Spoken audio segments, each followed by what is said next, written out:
Gracias, señora presidenta de esta honorable Cámara.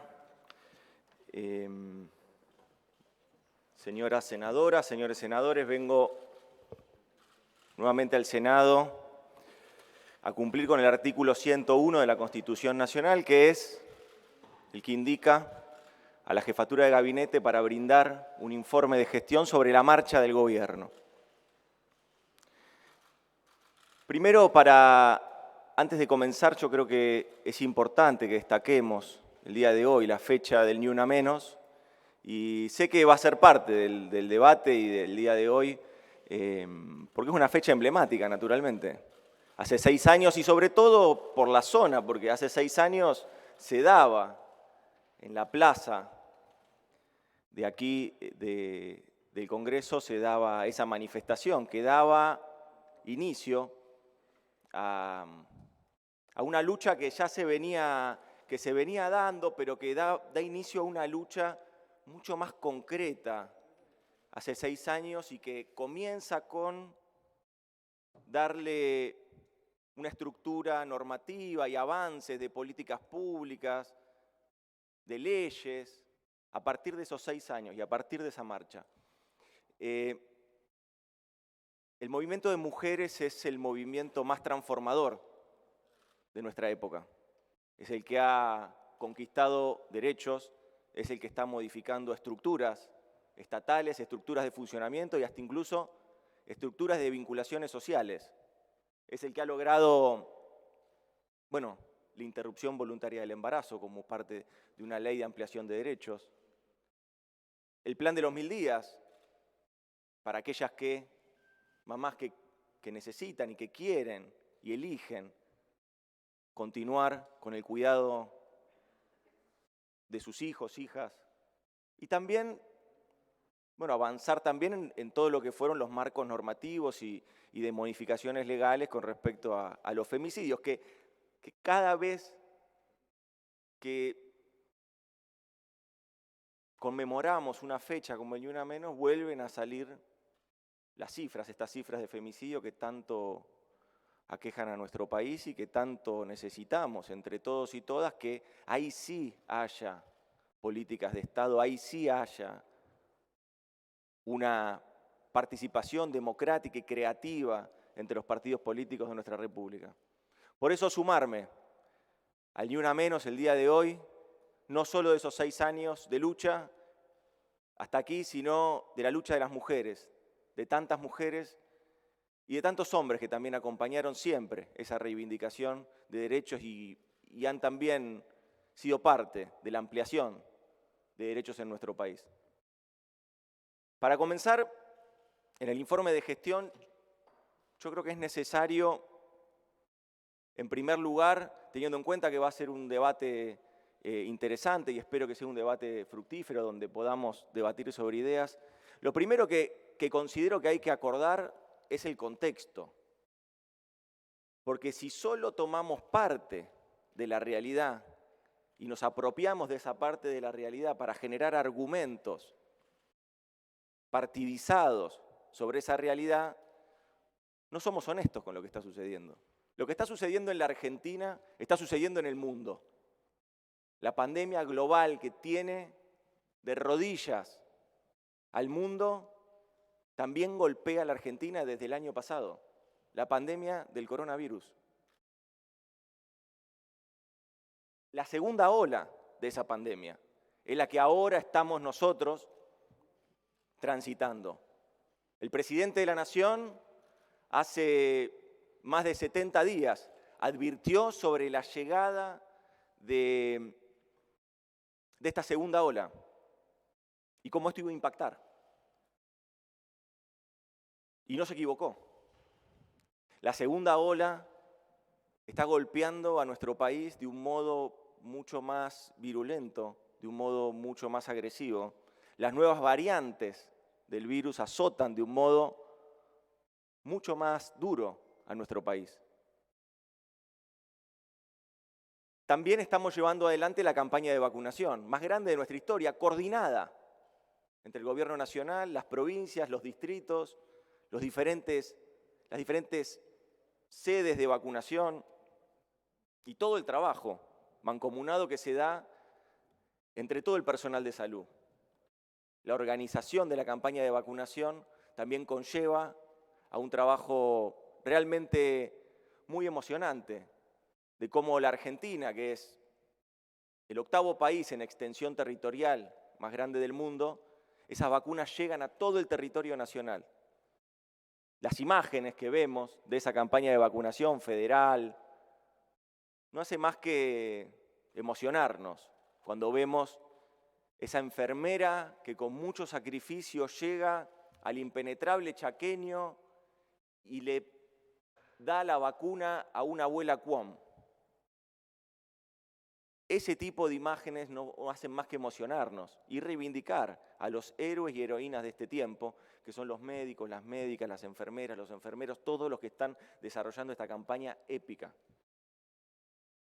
Y por último, otra parte y componente de este contexto que creo que tenemos que poner sobre la mesa es la crisis de deuda que tiene la Argentina, la crisis de endeudamiento que tiene la Argentina. Porque cuando nosotros exigimos a un Estado que genere y que lleve adelante herramientas de política pública para sostener actividad económica, para sostener ingresos de familia, para dar soluciones educativas, sanitarias, de vivienda, no nos tenemos que olvidar que también estamos atravesando una crisis de deuda en nuestro país. Si nosotros podemos consensuar un contexto, vamos a poder tener un diálogo mucho más fructífero y de ese intercambio seguramente van a surgir políticas públicas mucho más creativas y abarcativas y vamos a poder llevar adelante las soluciones que todos y cada uno, hombres y mujeres de la democracia, quieren llevar en sus distritos, en sus provincias y en todo el territorio nacional. Insisto con una cosa, cuando nosotros solamente partidizamos una parte de esta realidad, lo que hacemos es jugar sucio, porque lo que buscamos solamente es encontrar argumentos que validen una creencia o que validen una posición política, pero no somos honestos con lo que está sucediendo en el mundo y lo que está sucediendo en nuestro país. Miren, mientras el presidente de la Nación, Alberto Fernández, lleva adelante una tarea de cuidados, lleva adelante una tarea de compra de vacunas, de fortalecimiento del sistema de salud, de ampliación de unidades de terapia intensiva, de promoción de políticas públicas para atender a todos y aliviar a todos los que sufren el impacto de la pandemia y el impacto de la crisis de balanza de pago del 2018 y 2019 que venimos arrastrando. Cuando el presidente, en síntesis, se la juega por salvar la vida de argentinos y argentinas, la oposición se juega la próxima elección y los medios se juegan el rating. Entonces nosotros tenemos que ser honestos y debatir con todas las cartas arriba de la mesa. Este gobierno habla siempre habla con responsabilidad y con la verdad. Y avanza en esa línea. Por eso también quiero ser honesto con el trabajo que se ha hecho aquí en el Senado. Desde la vicepresidenta de la Nación hasta cada uno de los senadores y senadoras que han colaborado con todos los proyectos que desde el Poder Ejecutivo hemos enviado. Eso para nosotros es fundamental, porque es parte del andamiaje que hemos podido construir para llevar adelante medidas de cuidado. Por eso quiero destacar algunas cosas muy puntuales, pero en primer lugar quiero destacar la Comisión de Trámite Legislativo y la tarea que se dio aquí en el Senado con respecto a los decretos de necesidad y urgencia, muchas veces criticados, pero esos decretos de necesidad y urgencia son los que han estructurado las medidas de cuidado en todo el territorio nacional. Medidas de cuidado en todo el territorio nacional. También quiero destacar la aprobación de la ley de presupuesto durante el año pasado, a fines del año pasado. Eso nos permitió a nosotros, producto de que se había reestructurado la deuda privada, este 99% de reestructuración de la deuda, producto de que se había reestructurado, pudimos volcar esos recursos que se iban a ir por la canaleta de la deuda, volcar esos recursos en el presupuesto 2021 que ustedes aprobaron, esos servicios de deuda que la Argentina no debió pagar porque se reestructuró la deuda, esos recursos fueron a parar a duplicar el presupuesto de obra pública e infraestructura, a ampliar el presupuesto de salud, a ampliar el presupuesto de educación y de todo lo atinente a la inversión social. La ley de fortalecimiento de sostenibilidad de la deuda pública, esta también es parte, me parece, de un consenso que se dio aquí en este recinto, con participación de todos los bloques, la ley de interrupción voluntaria del embarazo y la ley de los 1000 días.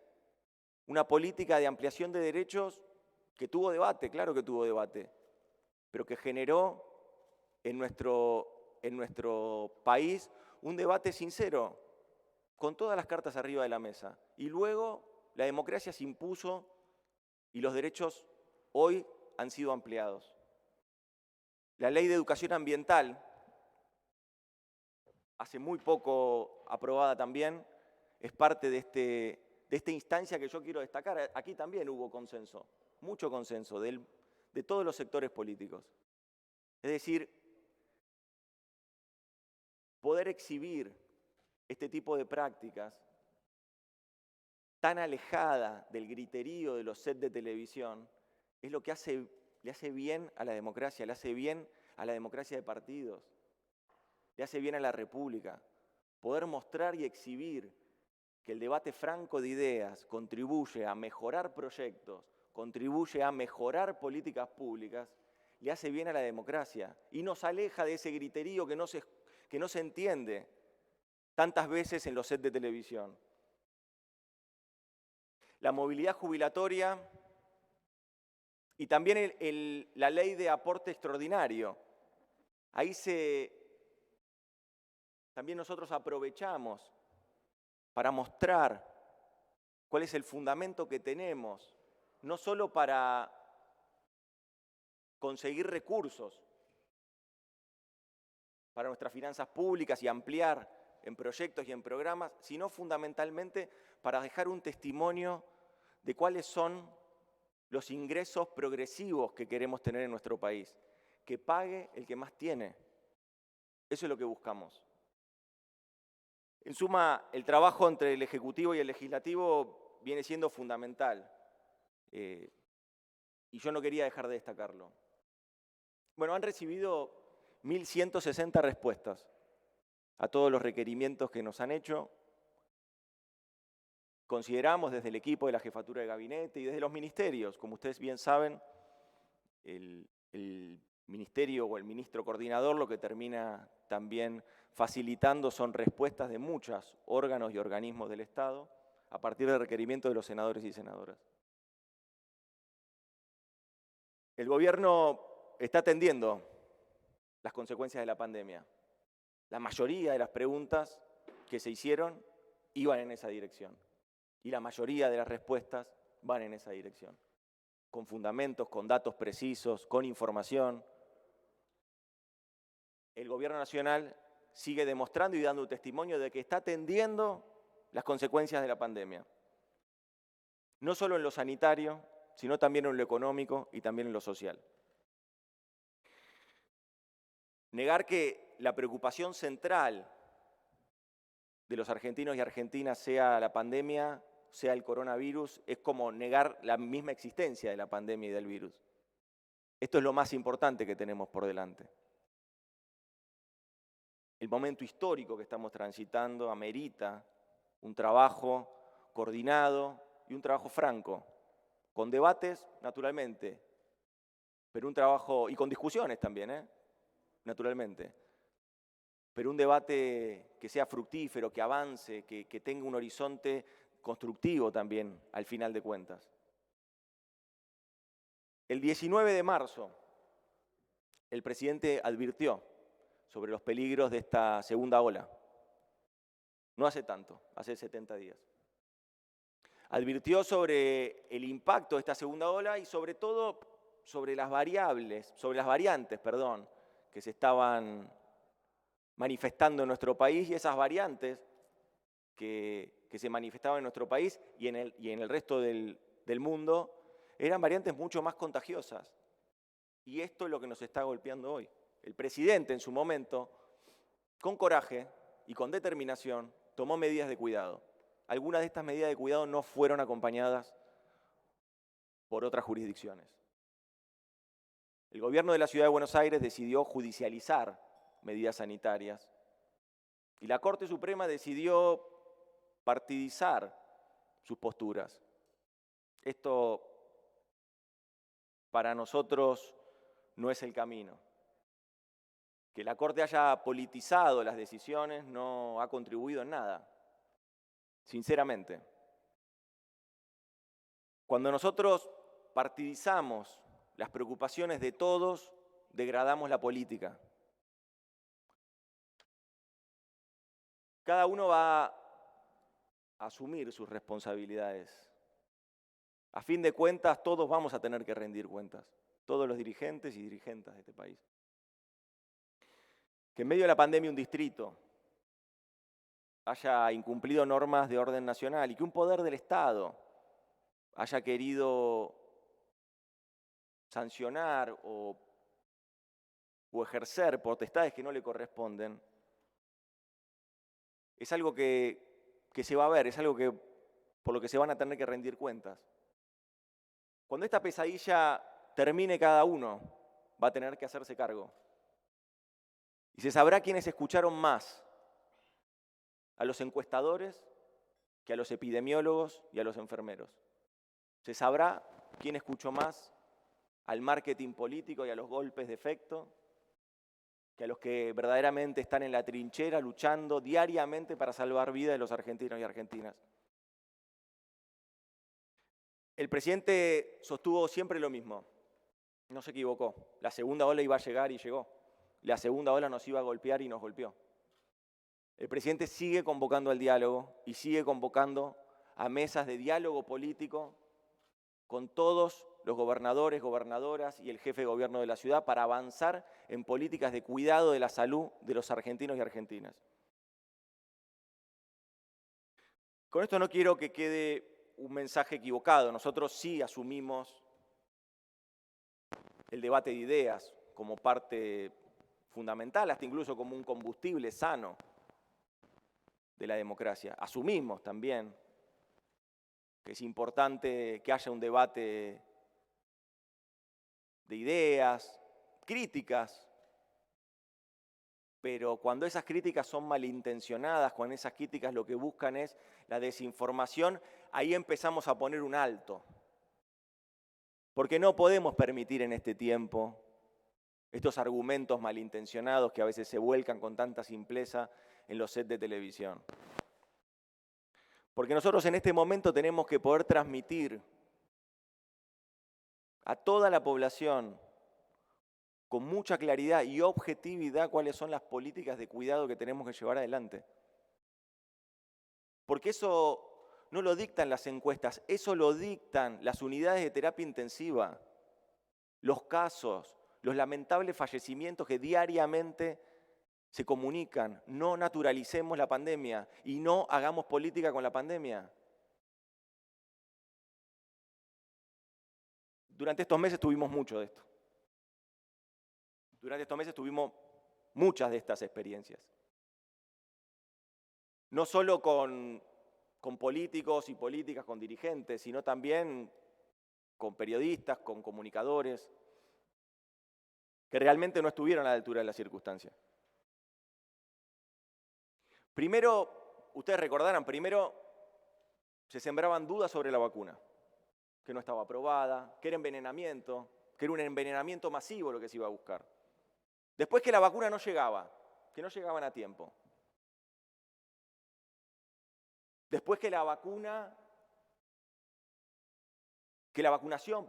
no se iba a completar porque faltaban los segundos componentes para poder avanzar en cerrar esos ciclos de vacunación. Y ahora una obsesión Hoy nos despertamos durante una semana, pero hoy sobre todo nos despertamos con una obsesión sobre un laboratorio.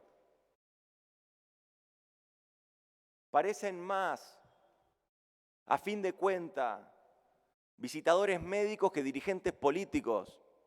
No es el camino. Ese supuesto rédito político, esos supuestos golpes de efecto, no hacen más que confundir, no hacen más que angustiar y que indignar. Indignar al que ya está indignado, asustar más al que ya está asustado. Y reiteramos, ese no es el camino. Por suerte, la realidad supera esta estrategia. Esta estrategia se ve superada en los lugares de vacunación, en los centros de vacunación. Diariamente, las vacunas que llegan a nuestro país, que negoció, que compró, que trajo y que distribuye el presidente de la Nación, corroen esa idea y esa estrategia malintencionada. Diariamente el testimonio de hombres y mujeres que se dan la vacuna no hace más que emocionar, porque es la vuelta de página, es la salida, es la esperanza, es la expectativa que tenemos de poder dar vuelta esta pesadilla del coronavirus y de la pandemia en nuestro país. Desde que comenzaron el año pasado a surgir las posibilidades y los avances de los laboratorios, Argentina tuvo una sola política: negociar y abrir las puertas con todos los laboratorios que pudieran proveerla. Con todos los laboratorios que pudieran proveerla. Hasta aquí tenemos firmados con AstraZeneca, Oxford, de Gran Bretaña, con producción conjunta, que se hace el principio activo, el antígeno se hace aquí en Argentina, producto de que realmente la Argentina tiene una capacidad técnica, tiene científicos, científicas, tecnólogos, tecnólogas, formados en las universidades públicas de nuestro país, formados en las universidades gratuitas y públicas y de calidad de nuestro país, tantas veces bastardeada, formados ahí son los que pueden producir estos antígenos. Esos antígenos, esa parte de la vacuna, es la que luego se envía a México para finalizar la producción y que vuelva a nuestro país y a toda Latinoamérica. Ciencia argentina dando una solución a la pandemia en toda Latinoamérica, no solo en nuestro país. 22,4 millones de dosis hemos rubricado el acuerdo con AstraZeneca y Oxford. Con el Instituto Gamaleya de Rusia firmamos un contrato por 20 millones con una ampliación, con una adenda de ampliación de 10 millones más. Y también un tema que se aprobó y que hoy lamentablemente prácticamente ni se habla de eso. El Instituto Gamaleya, un instituto de mucha jerarquía, de mucha calidad, ha aprobado el trabajo que se ha hecho en un laboratorio en nuestro país y se ha podido avanzar en la certificación de calidad necesaria para que entonces la Argentina empiece a producir la vacuna Sputnik en nuestro país. Esto también es motivo de orgullo, esto también es motivo para que no nos dejemos pisotear una y mil veces la autoestima como tantos quieren. Esa política del desánimo es una política que no va a construir ningún puente de salida a la pandemia y mucho menos un puente de salida a la reconstrucción del país. El acuerdo con el mecanismo COVAX para recibir 9 millones de dosis, un contrato con China, con Sinopharm, donde hemos recibido ya 4 millones y estamos pronto a firmar un nuevo contrato por 6 millones más.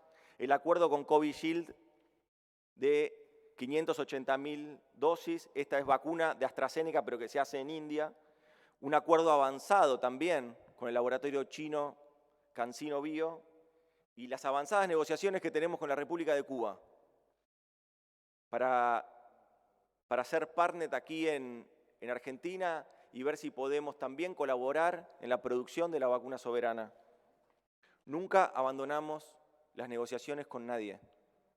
Siempre priorizamos el interés nacional. Es casi una obviedad. ¿Nos hubiera gustado tener más dosis de vacunas? Claro.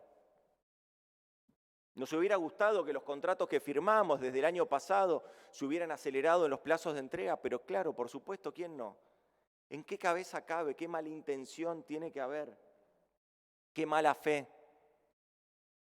tiene que existir para no reconocer el problema global, el contexto global en el que se está dando la producción y distribución de vacunas en todo el mundo?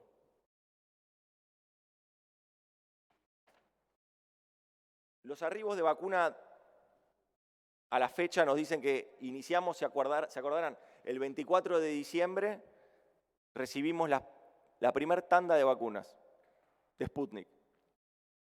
Al día de hoy ya tenemos 8.115.820 Sputnik, 4 millones de Sinopharm de origen chino, 580.000 AstraZeneca Covishield fabricadas en India, 1.944.000 AstraZeneca por el convenio de COVAX, 2.992.200 de AstraZeneca y Oxford, y está en camino un avión más que está llegando el día de hoy proveniente de Rusia, con 818.000 vacunas. Este es el trabajo diario que hacemos nosotros. Al día de hoy, sin contar las que están en vuelo, tenemos en Argentina 17.632.020 vacunas.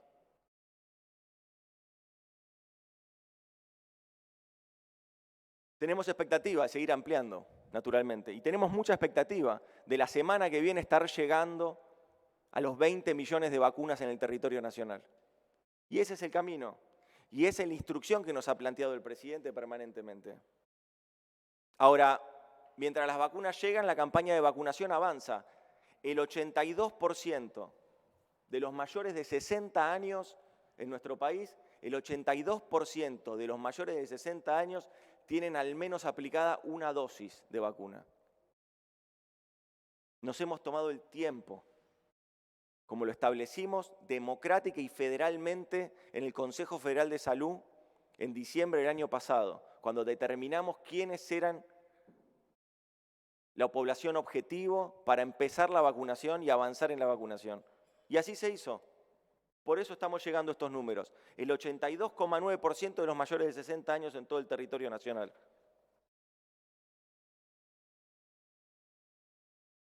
Les dije también que creo necesario hablar de otro tema que aqueja a nuestro país y que también es parte de las dificultades que estamos enfrentando, y es la crisis de deuda. Estamos discutiendo en este momento, el Congreso es parte, el Senado es parte de esta discusión. Estamos discutiendo cómo vamos a salir adelante, cómo vamos a resolver esta crisis de deuda. Teniendo en cuenta que uno puede hacer un poco de historia reciente, si se quiere, o no tan reciente, de los últimos años, y puede ver estos ciclos de endeudamiento que tuvo la Argentina. Y puede ver también cuáles fueron las salidas de esos ciclos de endeudamiento de la Argentina. Uno arrancó en el 76. Hasta el 76, los temas de deuda, de financiarización, no eran temas que traccionaran ni la agenda pública ni que traccionaran la actividad económica en nuestro país. No era relevante. Sobre todo desde el 45 en adelante, todo el proceso de industrialización que se hizo, esa era la apuesta y la propuesta dinámica. El estado de bienestar en el mundo también promovía esa política. El clima de época era un clima de reconstrucción y era un clima que naturalmente acompañaba los procesos de industrialización, como la Argentina empezó a llevar adelante desde el peronismo hasta esa fecha.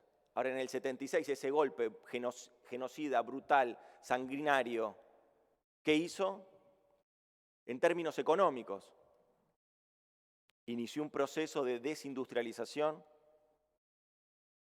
y multiplicó por 5 la deuda externa. La vuelta de la democracia lo trajo a Raúl Alfonsín con una herencia, con esa herencia. El 35% de los trabajos industriales en Argentina se perdieron desde el 76 en adelante. El 10% de la producción se perdió. Ese fue el primer industricidio que padeció nuestro país. Claro, luego vino, desde ese ciclo de deuda, la crisis social, la hiperinflación, y todo ese proceso de tanto letargo y destrucción de empresas, de posibilidades, de futuro, terminaron pariendo a la convertibilidad. Y ahí surgió en los 90 la convertibilidad como herramienta posible. Y ahí se inició también un momento que también era parte de un clima de época con el consenso de Washington. Ahí se inició un proceso de reestructuración del Estado, de privatizaciones, parte de lo que todavía tenemos nosotros hoy como escollos al desarrollo nacional. Durante esa época de la convertibilidad, un tema que suele destacar nuestra vicepresidenta cuando habla del bimonetarismo. La Argentina tiene recurrentemente 2 problemas estructurales. El estrangulamiento externo, nos quedamos sin dólares cuando necesitamos crecer.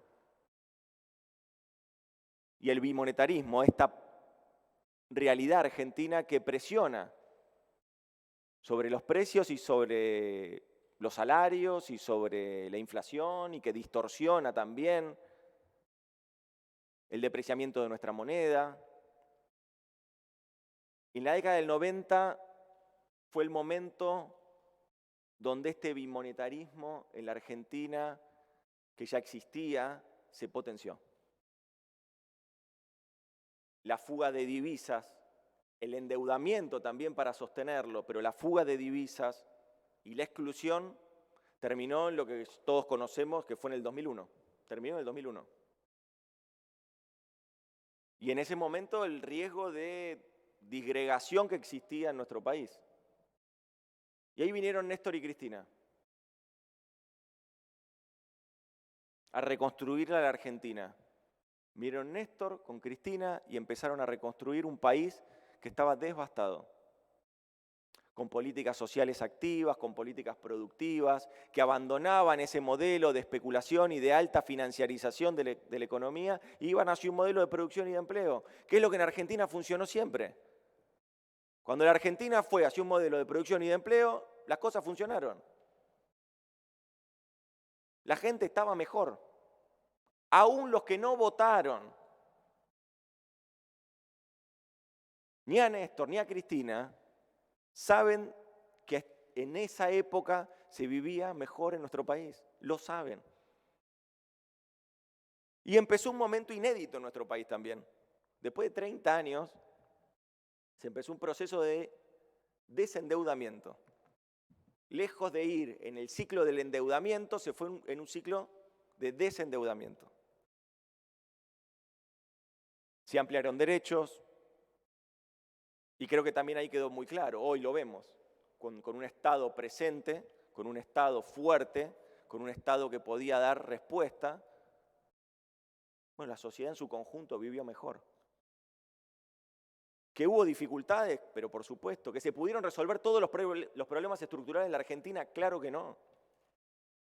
Por eso sigue habiendo una agenda que desplegar, una agenda que tenemos que llevar adelante. Ahora, ¿qué pasó en diciembre del 2015? Se inició un nuevo proceso de endeudamiento, un nuevo ciclo de endeudamiento en nuestro país. A partir del 2015, vimos como se duplicó, por ejemplo, la deuda en moneda extranjera en nuestro país. Se duplicó, pasó a representar el 70% del producto. Este ciclo de deuda fue el más rápido en la historia de la Argentina. Este ciclo de endeudamiento del macrismo fue el ciclo de endeudamiento más veloz de la Argentina en los últimos 40 años. Tomó deuda que hasta los organismos internacionales destacan como récord. Los dólares que vinieron a la Argentina por este endeudamiento no están en la infraestructura, no fueron a la promoción de ningún derecho, fueron a la fuga y a la bicicleta financiera. Y esa deuda que hoy pesa sobre los hombros de todos los argentinos y argentinas es la que tenemos nosotros como responsabilidad pública resolver. Fíjense la irresponsabilidad de la gestión anterior que aún cuando ya todos los números indicaban que no era el camino, sostuvo la desregulación de los mercados financieros para que siga existiendo fuga en nuestro país hasta los últimos días de su gobierno. Favoreció a unos pocos, como decíamos nosotros en campaña. Era un gobierno que favorecía a muy pocos, generalmente amigos del expresidente. Esta es la historia de los sucesivos ciclos de endeudamiento de nuestro país, de los 40 años para acá. Esos ciclos de endeudamiento siempre terminaron mal. En el 2019 hubo una resolución política a este posible malestar y a este posible terminar mal la situación. ¿Cuál fue la resolución política del Frente de Todos? Amalgamar una estructura política que permita generar un horizonte a una sociedad que estaba totalmente decepcionada, a una sociedad que estaba totalmente descreída de cuál era el futuro y el norte que se podía trazar en nuestro país. Porque el pueblo argentino había retrocedido. Esos 4 años el pueblo argentino retrocedió. En derechos, en posibilidades, económicamente, destrucción de empresas. Y no había coronavirus. A esa situación se le sumó la pandemia. Y nosotros, sin embargo, tenemos como prioridad recrear un proyecto que abandone esa financiarización y reconstruya un modelo de producción y de empleo. Y algunos testimonios ya tenemos. La construcción ya está por encima del 2019. La actividad industrial ya está por encima del 2019. No solo ya han superado la pandemia, sino que ya están por encima del 2019. Todavía falta mucho, es muy heterogéneo. Y no hay que descuidar a los sectores que todavía siguen muy golpeados por esa crisis de deuda y por esta crisis de pandemia. Por eso, cuando nosotros reivindicamos el aporte a las grandes fortunas, lo que queremos ahí es sencillamente generar un testimonio y discutir cuál es la idea de progresividad que tenemos a la hora de generar gastos e ingresos en el presupuesto nacional. Cuando nosotros debatimos sobre el aporte a las grandes fortunas, el aporte extraordinario a las grandes fortunas, lo que queremos también es debatir sobre el falso derrame, ese derrame que nunca llegó. Nosotros pensamos que tenemos que trabajar codo a codo con aquellos que quieren llevar adelante un proceso productivo y que quieren llevar adelante un proceso de inversión en nuestro país. Generar todas las condiciones, tranquilizar la macroeconomía. En ningún país del mundo hay inversiones porque se bajen los impuestos. Las inversiones van donde hay demanda. En ningún país del mundo hay inversiones donde haya flexibilización laboral o donde haya una aversión al medio ambiente. Eso no es así. Las inversiones van donde hay demanda y reconstruir la demanda implica tener un Estado que pueda desarrollar políticas públicas de impacto, de promoción y fundamentalmente que tenga un Estado dinamizador de la actividad productiva. Creo yo que tenemos una gran oportunidad porque es la primera vez en esta historia que el ciclo de endeudamiento se está resolviendo de otro modo. No se está resolviendo con un ajuste social que impacta a los que menos tienen, sino que lo que se está buscando es resolver este ciclo de endeudamiento con progresividad y que esos recursos, producto de los ingresos progresivos, vayan allí a aliviar el impacto a los sectores más postergados y principalmente que eso vaya a apalancar la actividad productiva.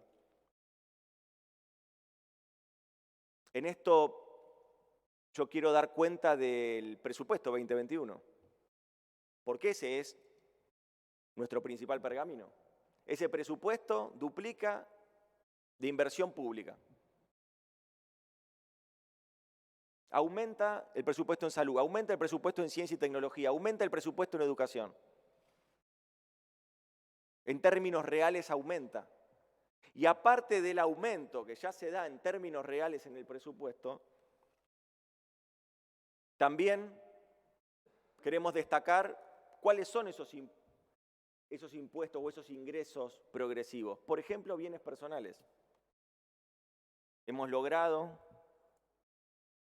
recuperar capacidad tributaria en nuestro país a partir de la Ley de Solidaridad Social y Reactivación Productiva que este Senado votó en diciembre del 2019.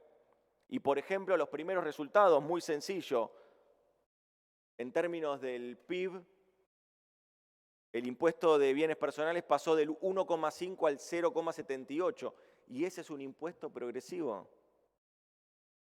Paga el que más tiene.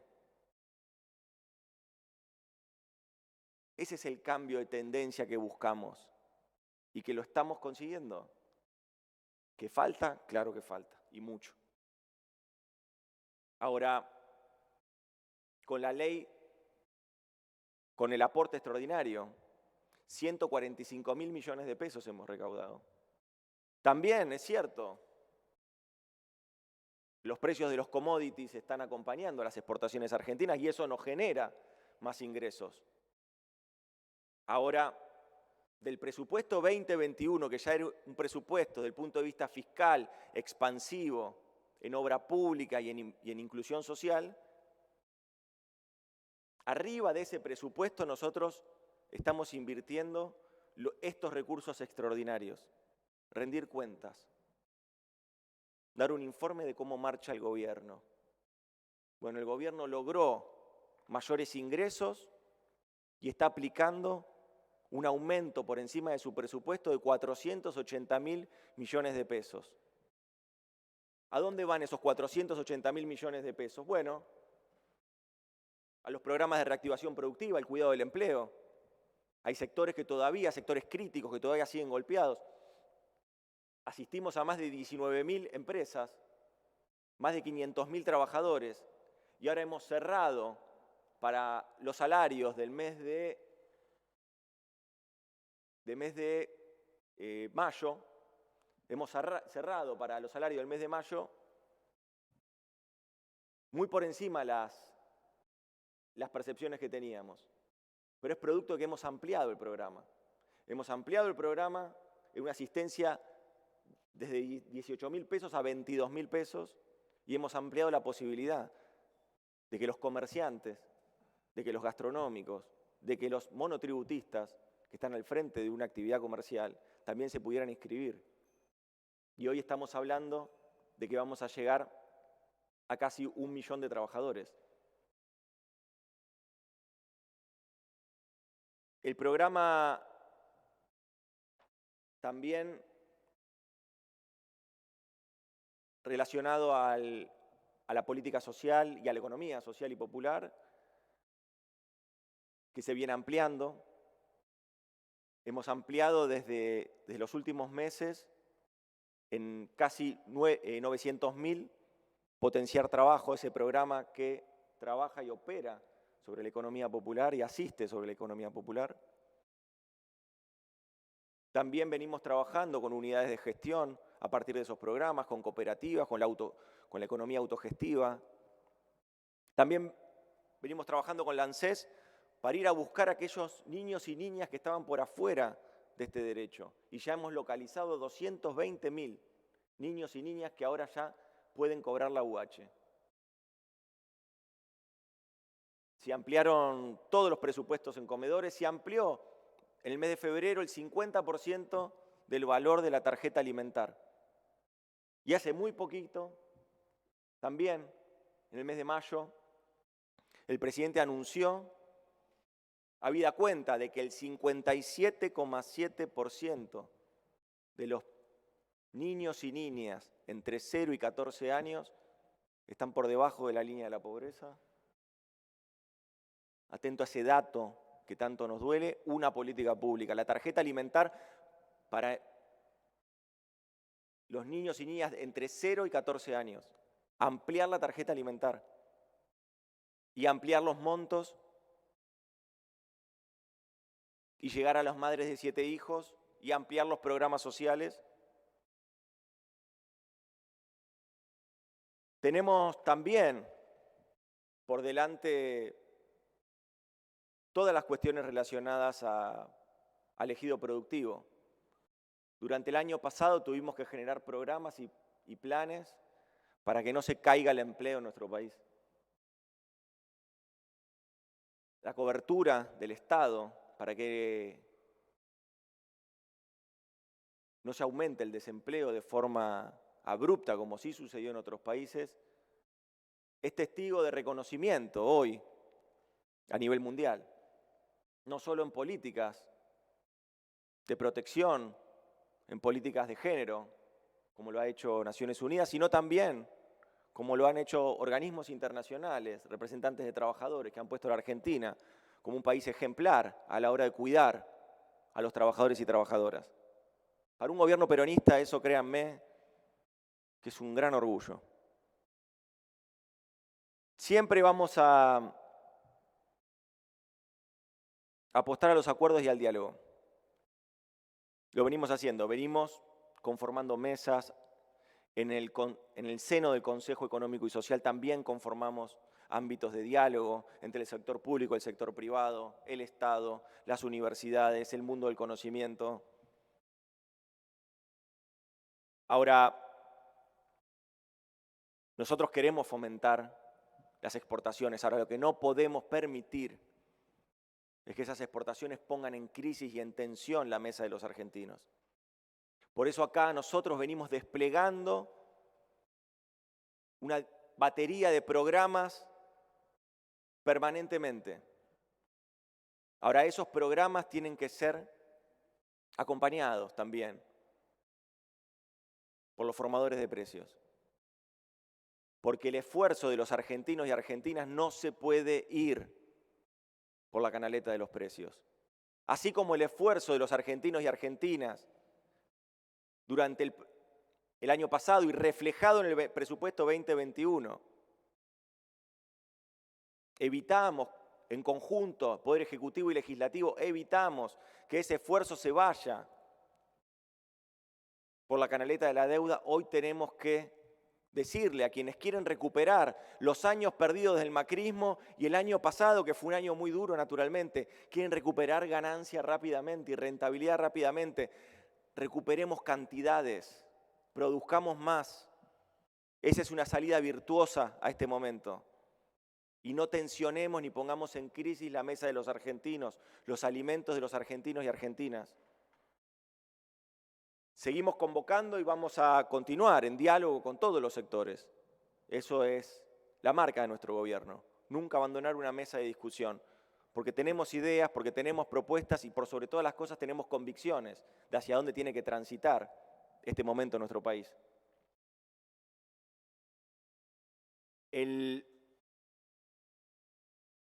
Para finalizar, miren, yo quiero dejar solamente un mensaje. En primer lugar, a mí me emocionó mucho, cuando nosotros hablamos de diálogo político, de diálogo institucional y de respeto sobre todo, a mí me emocionó mucho una entrevista que vi del senador Burrich, que hablaba de una conversación que había tenido con la vicepresidenta, con la presidenta de la Cámara, y realmente ese hecho de destacar la humanidad, lo humano, la sensibilidad, me pareció muy valioso. Creo que ese es un camino. Creo que ahí hay un camino para abordar, para reflexionar, para pensarlo, donde ya la lucha de ideas, la lucha política no tiene mucho sentido si no reconocemos primero un estándar humanitario, un estándar humano, valorativo, moral y ético. Los peronistas, como ustedes saben, no llegamos a los gobiernos para administrar lo que está. Nunca lo hicimos en toda nuestra historia. Los peronistas no gobernamos para administrar lo que ya estaba. Primero porque siempre entramos denunciando injusticias, básicamente, porque vemos que hay injusticias, muchas veces promovidas desde la política pública o de políticas económicas, pero fundamentalmente porque hay injusticias en el sistema. Como ese sistema que arroja injusticias, el peronismo nunca llega al gobierno y administra lo que está, administra lo existente. Tampoco el peronismo pone excusas. Imagínense que nosotros llevamos un gobierno de 18 meses. En estos 18 meses, 15 fueron en pandemia. Tendríamos para hablar de lo que es gobernar en pandemia. Podríamos también hablar del estado en el que recibimos el Estado en el 2019, después de todo ese ciclo de deuda, de fuga y de mentira. Y también ahí podríamos hablar largo y tendido, pero no lo vamos a hacer, porque el peronismo es otra cosa. Nosotros tenemos una tradición política de mucho coraje, de entender que la sociedad en su conjunto no está para que la política le ponga excusas, sino que está para que le resuelva los problemas diarios, los problemas cotidianos, los más profundos, los más difíciles y la cotidiana también. Ahora, que todavía falta, naturalmente, pero nosotros podemos mirar a los ojos a los que nos votaron y a los que no nos votaron en el 2019 y les podemos decir que no ha habido ninguna medida que vaya en contra de nuestros compromisos políticos. No hay una sola medida que haya ido en contra de nuestros compromisos políticos. Y eso es parte de un testimonio que podemos dar como movimiento popular. Y eso es algo que el presidente no va a claudicar, que permanentemente exige y sobreexige a todos sus funcionarios para que lleven adelante esta agenda y desplieguen la agenda a la que nos comprometimos independientemente de la situación en la que estamos, independientemente de la pandemia. Nosotros tenemos siempre por delante el compromiso que tuvimos en esa elección, ese contrato electoral que suscribimos con los que nos votaron, y también con los que no nos votaron. De primero empezar por los últimos. Y ustedes habrán visto que las medidas nuestras siempre van en esa dirección. Primero empezar por los últimos para llegar a todos, para poner de pie a la Argentina, para ir hacia un modelo de producción y de empleo. Ese va a seguir siendo nuestro desafío. Y siempre vamos a convocar al diálogo político, al diálogo franco de ideas. En otras oportunidades yo marqué que me llamaba la atención cómo en el último tiempo había surgido espacios, dirigentes, lenguaje político que no estaba jugando limpio, que promovían discursos del odio, que promovían discursos que iban en contra incluso del régimen democrático, y que esos discursos del odio tenían que llamarnos la atención, y que los dirigentes políticos no debían prenderse en ese discurso del odio, no debían actuar como trolls de redes sociales, debían actuar con responsabilidad.